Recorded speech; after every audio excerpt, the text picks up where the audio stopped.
নমস্কার, আপনারা দেখছেন নিউজ টুডে। আপনাদের সঙ্গে এই মুহূর্তে রয়েছে আমি পড়শিয়া। চোখ রাখছি এই মুহূর্তের গুরুত্বপূর্ণ খবরের দিকে। ভাড়াটিয়া ঘরে এক মহিলার মৃতদেহ উদ্ধারের চাঞ্চল্য ছড়িয়েছে এডিনগর থানার অন্তর্গত মহেশখলা এলাকায়।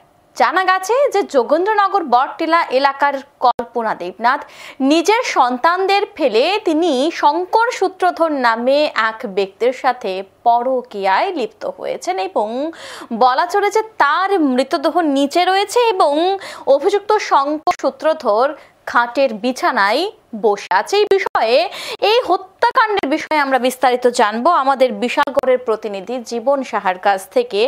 জীবন, এই যে একটি পরিকল্পিত হত্যাকাণ্ডে বলা চলে এবং জানা গেছে যে তারা দুজনের মধ্যে একটা ভালোবাসার সম্পর্ক ছিল, তবে মূলত কি বিষয় নিয়ে ঝামেলা এবং কেনই বা তাকে হত্যা করতে হয়েছে, এই বিষয়ে বিস্তারিত জানাও।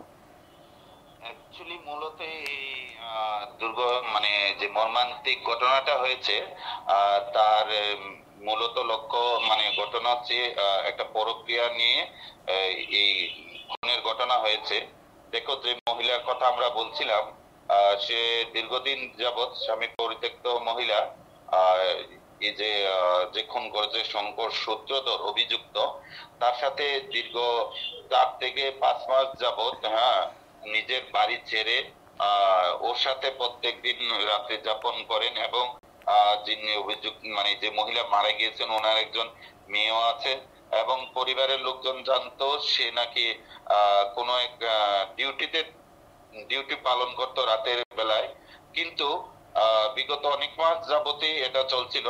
মূলত কালকে যতটুকু জানা গেছে অভিযুক্ত শঙ্কর সূত্রধর অনেকটাই নেশাগ্রস্ত অবস্থায় ছিলেন এবং আজকে হঠাৎ সকালবেলায় এলাকার লোক দেখতে পায় এরকম একটা পরিস্থিতি তার ঘরে রয়েছে এবং যে মৃত মহিলার পরিবারের সদস্যরা ছুটে আসেন।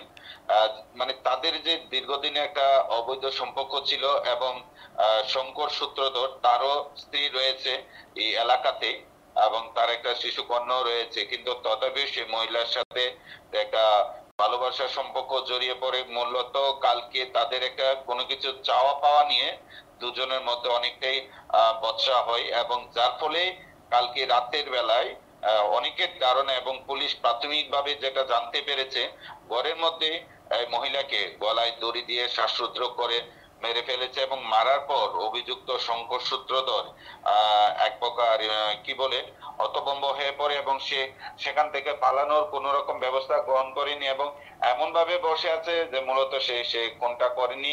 সকালবেলায় এলাকাবাসী তাকে উত্তম মাধ্যম দেয় এবং অকপটে সবার সামনে সে স্বীকার করে মহিলাকে সে দড়ি দিয়ে গলায় ফাঁস লাগিয়ে শ্বাসরুদ্ধ করে মেরেছে এবং পুলিশ, এডিনগর থানার পুলিশ সেখানে ছুটে যায়, অভিযুক্তকে নিয়ে আসে থানায়। অন্যদিকে মৃতদেহ হসপিটালে নিয়ে যায়, ময়নাতদন্তের পর পরিবারে তুলে দেওয়া হবে। কিন্তু মূলত এলাকাবাসী বলেছিল যে দীর্ঘদিন তাদের মধ্যে একটা অবৈধ সম্পর্ক ছিল এবং মহিলাকে বারবার বারণ করার পরও মহিলা এখানে আসতেন। কিন্তু গতকাল আরেকটা বিষয় হলো, এই শঙ্কর সূত্রধরের ঘরে একাধিক ব্যক্তিদের জুতো রয়েছে এবং তার মেয়ে দাবি করছে কালকে তার মাকে মেরেছে।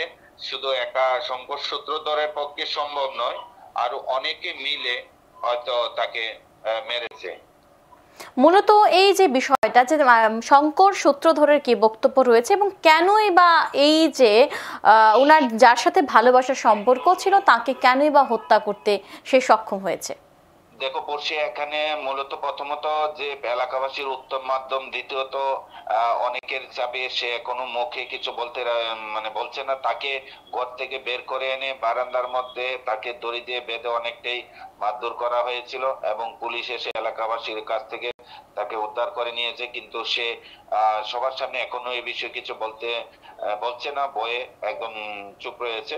কিন্তু প্রাথমিকভাবে পুলিশের যে ধারণা এই খুন শঙ্কর সূত্রধর করেছে এবং তার পেছনে অন্য কেউ রয়েছে কিনা সে বিষয়টাও পুলিশ তদন্ত করছে। কিন্তু এদিকে এই মহিলার মৃত্যুর ঘটনায় মূলত এলাকায় একটা চাঞ্চল্য ছড়িয়েছে। অসংখ্য ধন্যবাদ জীবন, বিস্তারিত জানানোর জন্য সঙ্গে থাকো।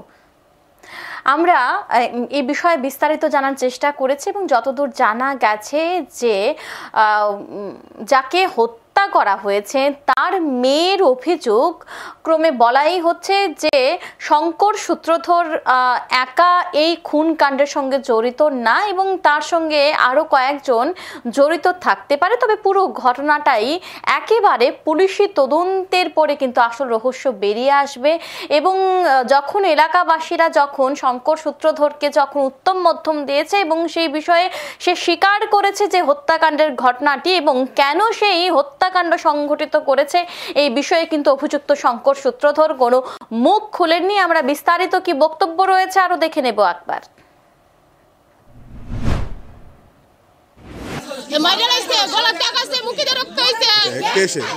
আমি তার চিনি না,